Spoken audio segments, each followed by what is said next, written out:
চট্টগ্রামের কর্ণফুলীতে যৌথ অভিযানে বিপুল পরিমাণ ভেজাল লুব অয়েল এবং লুব অয়েল তৈরির কাঁচামাল জব্দ করেছে কোস্টগার্ড। মঙ্গলবার ২৩ জুন ২০২৬ বিকালে কোস্টগার্ড মিডিয়া কর্মকর্তা লেফটেন্যান্ট কমান্ডার সাব্বির আলম সুজন এ তথ্য জানান। তিনি বলেন, গোপন সংবাদের ভিত্তিতে জানা যায় চট্টগ্রামের কর্ণফুলী থানাধীন ডাঙ্গারচর এলাকায় একটি কারখানায় নষ্ট ও ব্যবহৃত তেল পুনঃপ্রক্রিয়াজাত করে ভেজাল লুব অয়েল উৎপাদন করা হচ্ছে। প্রাপ্ত তথ্যের ভিত্তিতে গত ২২ জুন ২০২৬ সোমবার বিকাল ৩টায় কোস্টগার্ড বেস চট্টগ্রাম ও জাতীয় ভোক্তা অধিকার সংরক্ষণ অধিদপ্তর চট্টগ্রামের সমন্বয়ে উক্ত কারখানায় একটি যৌথ অভিযান পরিচালনা করা হয়। অভিযান চলাকালীন কারখানাটিতে তল্লাশি চালিয়ে বিপুল পরিমাণ ভেজাল লুব অয়েল তৈরির কাঁচামাল এবং উৎপাদনে ব্যবহৃত বিভিন্ন সরঞ্জাম জব্দ করা হয়। পরবর্তীতে সহকারী পরিচালক জাতীয় ভোক্তা অধিকার সংরক্ষণ অধিদপ্তর চট্টগ্রাম কর্তৃক ভোক্তা অধিকার সংরক্ষণ আইন অনুযায়ী ভেজাল লুব অয়েল তৈরি ও মজুদের দায়ে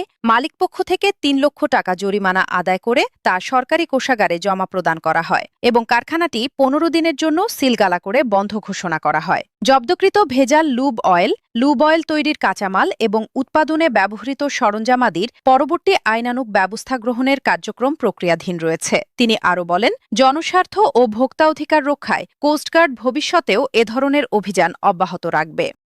নিউজ ডেস্ক, চট্টগ্রাম।